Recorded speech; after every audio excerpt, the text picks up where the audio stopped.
Le titre de mon message, c'est « Saisis ta seconde chance ». Saisis ta seconde chance. Alléluia. Gloire à Jésus. Saisis ta seconde chance. Alléluia. Bien-aimé, une chance se saisit. Une chance, c'est quelque chose qui se saisit.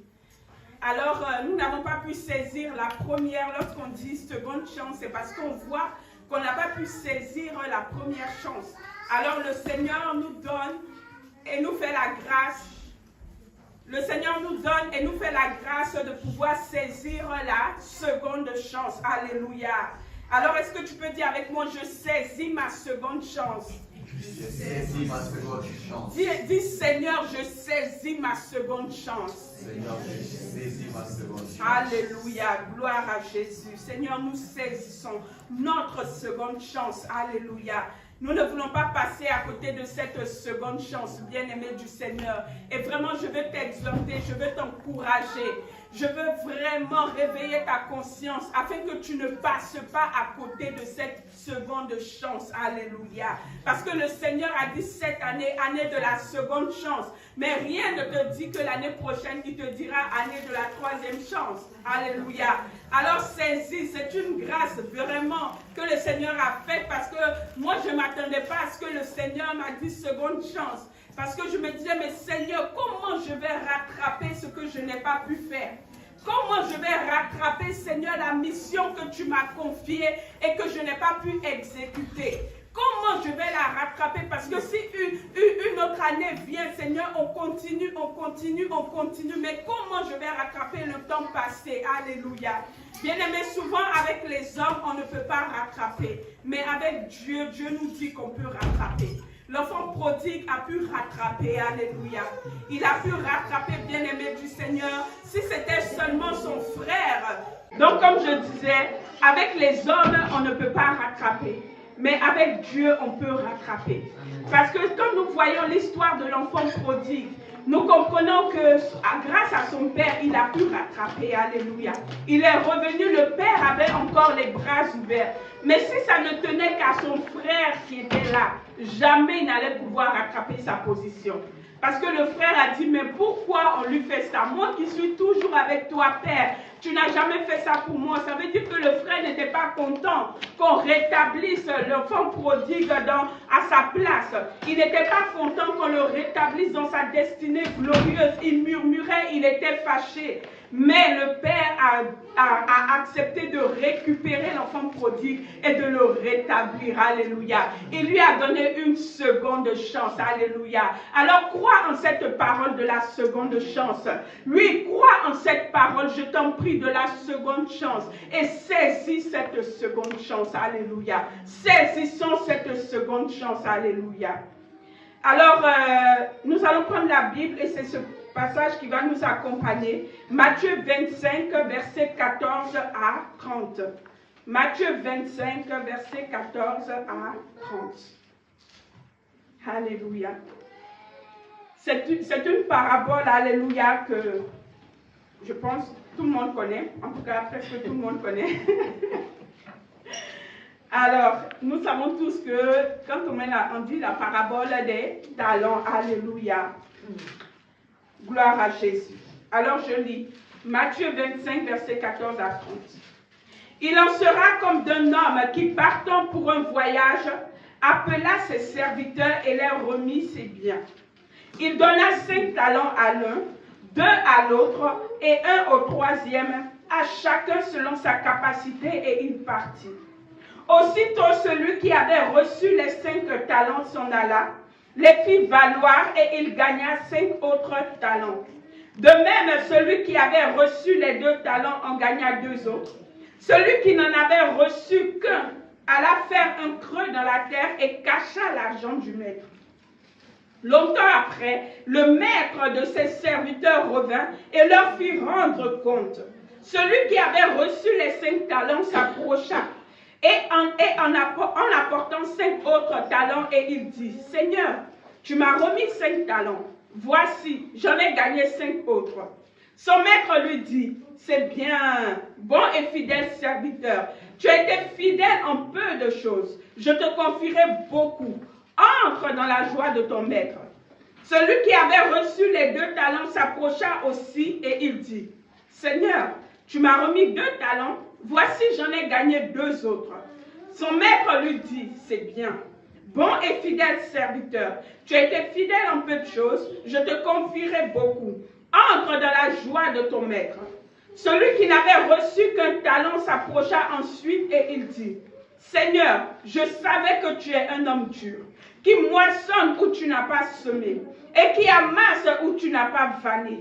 J'ai eu peur, et je suis allé cacher ton talent dans la terre. Voici, prends ce qui est à toi. Son maître lui répondit, serviteur méchant et paresseux, tu savais que je ne moissonne où je n'ai pas semé, et que j'amasse où je n'ai pas vanné. Il te fallait donc remettre mon argent au banquier, et à mon retour, j'aurais retiré ce qui est à moi avec un intérêt. Ôtez-lui donc le talent et donnez-le à celui qui a les 10 talents, car on donnera à celui qui a, et il sera dans l'abondance, mais à celui qui n'a pas, on ôtera même ce qu'il a.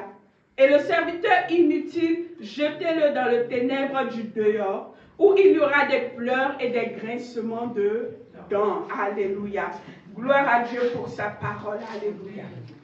Alors, bien-aimés du Seigneur, alléluia. C'est vrai, on écrit parabole des talents. Moi, je vois aujourd'hui comme la parabole de la fidélité.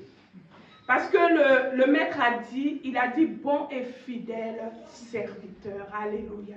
Alors aujourd'hui, Dieu veut nous parler de la fidélité. La fidélité. Alléluia. La seconde chance, Dieu veut nous trouver fidèles. Parce qu'il nous a trouvés infidèles. Alléluia.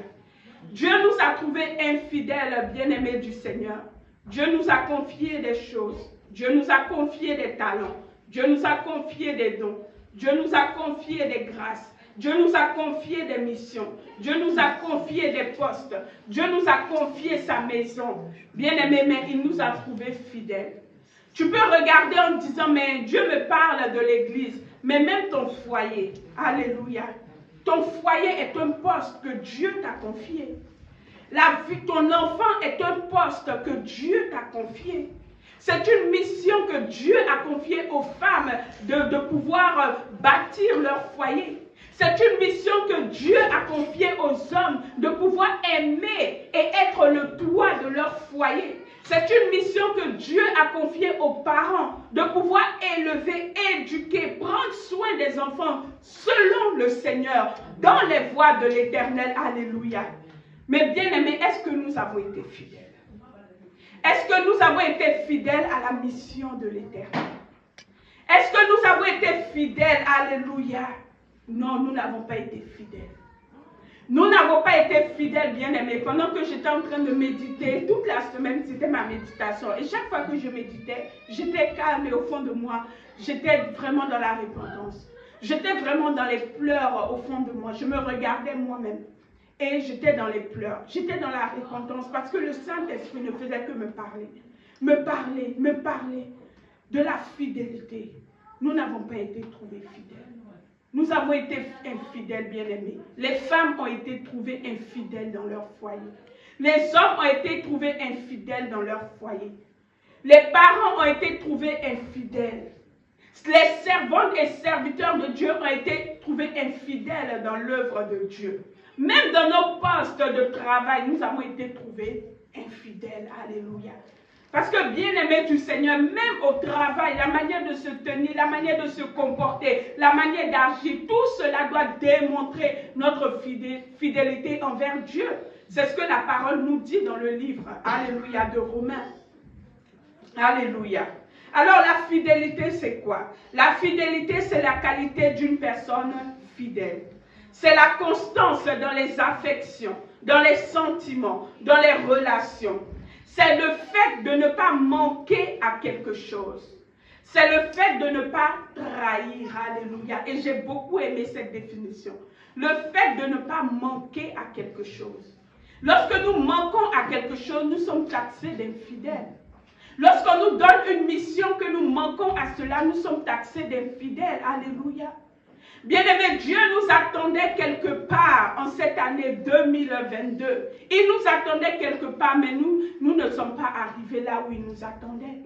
Non, Dieu avait déjà établi sa ligne de route, mais nous ne sommes pas arrivés là où il nous attendait. Donc nous avons été infidèles. Nous l'avons trahi. Alléluia. Parce que la trahison, c'est quoi? C'est lorsque Dieu met sa confiance en toi. Parce que quand Dieu te donne un talent, Dieu nous donne des potentiels, Dieu nous donne des dons, Dieu nous donne des missions, Dieu nous donne des grâces, bien-aimés du Seigneur. C'est parce qu'il a confiance. Dieu ne confie jamais, il ne va pas confier son œuvre, il ne va pas confier vraiment quelque chose, son champ bien-aimé du Seigneur, à quelqu'un en qui il n'a pas confiance. Non, mais c'est parce qu'il avait confiance en nous. Il avait confiance en nous, bien-aimés du Seigneur, mais nous l'avons trahi.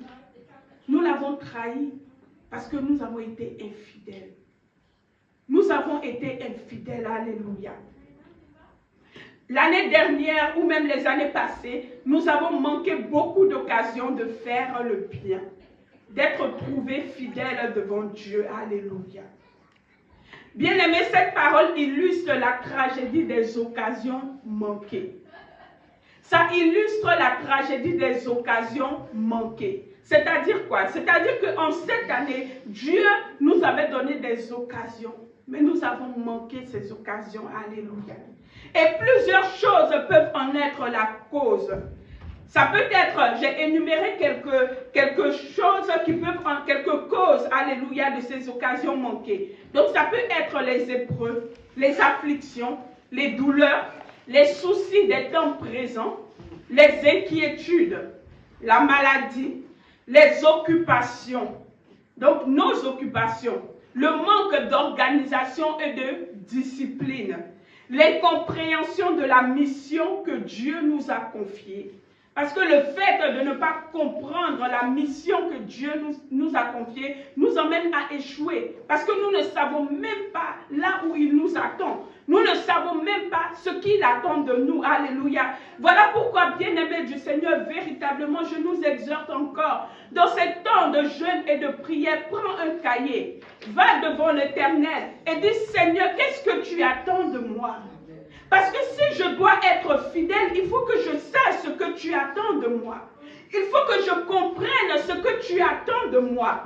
En cette saison, nous devons être amis et alliés au Saint-Esprit de Dieu.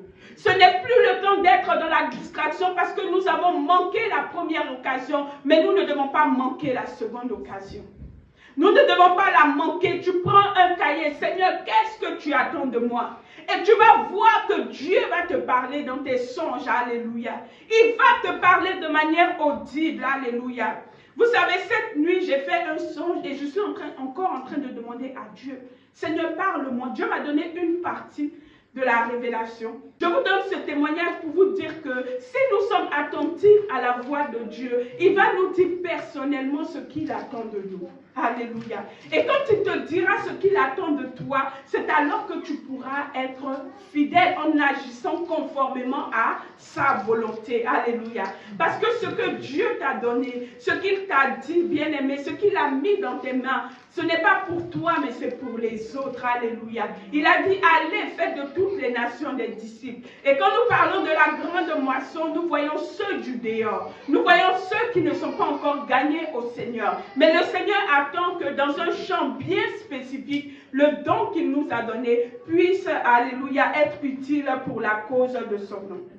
Donc ça peut être aussi l'incompréhension de la mission que Dieu nous a confiée, comme je disais. Bien aimé, il y a quelque chose aussi qui a joué, et soyons sincères avec l'Éternel, le manque d'intimité. Le manque de communion avec Dieu. Le manque d'intimité avec le Seigneur. Est-ce que cette année qui est passée, nous avons été des intimes du Seigneur? Est-ce que nous avons été en communion avec le Seigneur? Alléluia. C'est ce qui nous a empêchés d'être fidèles. Parce que celui qui est dans l'intimité avec le Seigneur, celui qui est dans la communion avec le Seigneur, assurément, il sera trouvé fidèle. Pourquoi? Parce que lorsque tu es dans dans l'intimité avec Dieu, lorsque tu es dans la communion avec Dieu, tu comprends les souffrances de Dieu. Tu portes le fardeau de Dieu. Lorsque le Seigneur est attristé par quelque chose, il va te dire, mon enfant, je suis attristé parce que là, tu es seulement en train de porter tes regards sur tes propres intérêts. Voilà ce que je veux que tu fasses. Et c'est dans cette communion avec Dieu que nous allons pouvoir tirer notre force. Alléluia. Parce que très souvent, nous n'arrivons pas à faire ce que le Seigneur veut parce que nous disons nous n'avons pas la force. Mais si nous n'avons pas la force, c'est parce que nous avons manqué la communion. Si lorsque les épreuves arrivent, elles nous abattent complètement jusqu'à ce qu'on ne peut plus se lever, jusqu'à ce qu'on dise, Seigneur, ce que tu m'as confié pour le moment, je mets ça à côté, je m'occupe de moi-même. Bien-aimé, c'est parce que nous manquons la communion avec le Saint-Esprit. Et cette année, si tu veux la restauration, si tu veux saisir cette seconde chance, si tu veux l'élévation, sois sincère, alléluia. Tu sais ce qui a manqué. Tu sais ce qui a manqué, alléluia. Le manque d'intimité, de communion avec le Seigneur, avec notre Maître, alléluia, avec celui qui nous a envoyés, avec celui qui nous a positionnés. Bien-aimé, il y a aussi la paresse, oui. Il y a la lourdeur, il y a la négligence, il y a la fatigue, il y a le manque d'intérêt pour les choses de Dieu. Oui, la lourdeur, la paresse. Il y en a beaucoup de nous, nous sommes paresseux pour les choses de Dieu. Mais quand on va nous dire, levons-nous, allons, vaquons à nos occupations, bien aimés, nous allons tout faire pour nous lever, alléluia. Même si nous sommes fatigués, nous allons nous lever. Mais toutes ces choses ont joué, bien aimés. Le manque d'intérêt pour les choses de Dieu. Nous avons manqué d'intérêt pour les choses de Dieu. Nous avons porté nos intérêts sur nous-mêmes. Lorsque Dieu même a dit, année de la grande moisson, nous n'avons pas regardé à ceux du dehors, mais nous avons regardé à nous-mêmes. Qu'est-ce que je vais moissonner?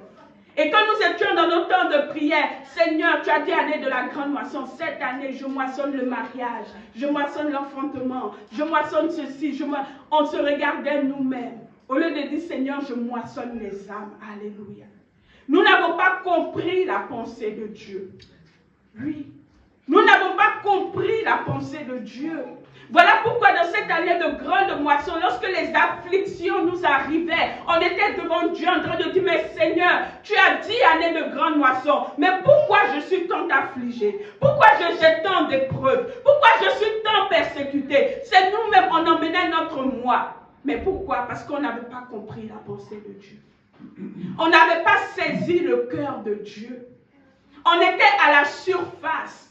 On n'est pas allé en profondeur avec le Seigneur. Non, il n'y avait pas de profondeur, bien-aimé du Seigneur. Il n'y avait pas de profondeur, non. Nous avons manqué beaucoup de choses. Mais pour saisir cette seconde chance, il faut que nous rétablissions toutes ces choses. Alléluia. Avec le Saint-Esprit. Nous sommes aussi tombés dans les ruses du diable. Les ruses du diable, alléluia. La Bible dit, n'ignorez pas les desseins de l'ennemi. Donc les ruses du diable nous ont aussi emmenés, bien-aimés du Seigneur, à détourner nos regards de ce que le Seigneur avait dit. Parce que nous sommes tombés là-dedans. Il a mis beaucoup de pièges au-devant de nous, mais nous n'avons pas eu le discernement qu'il fallait. Mais comme je dis toujours, si nous sommes arrivés à ce point, c'est parce qu'il manquait l'intimité. Il manquait la communion avec le Saint-Esprit. Parce que celui qui est intime, n'est-ce pas que l'apôtre Paul a dit dans le livre d'Éphésiens, avant de dire que vous ne combattez pas contre la chair et tout, prenez avec vous les armes, alléluia, il a dit quoi? Soyez des chrétiens forts. Alléluia. Il a dit, soyez des chrétiens forts dans le livre d'Éphésiens 6 au verset 10, je crois. Soyez des chrétiens forts, alléluia, bien-aimés du Seigneur. Mais notre force, nous la tirons où? Dans la communion et dans l'intimité avec Dieu. Il faut que cette année soit une année d'intimité et de communion avec l'Éternel. Une année d'intimité et de communion avec l'Éternel. C'est alors que tu vas pouvoir saisir cette seconde chance. Et lorsque tu entends seconde chance, ne regardons plus à nous-mêmes. Seigneur, tu me donnes une seconde chance pour moi-même, pour ma propre cause. Parce que cette année, je me suis dit, ben Seigneur, j'allais me marier, je ne me suis pas mariée. Bon, c'est la seconde chance pour me marier. Non! Quelle est la pensée de Dieu? Connais-tu la pensée de Dieu réellement? Mais pour la connaître, il faut aller en profondeur. Il faut aller en profondeur, quitter le superficiel.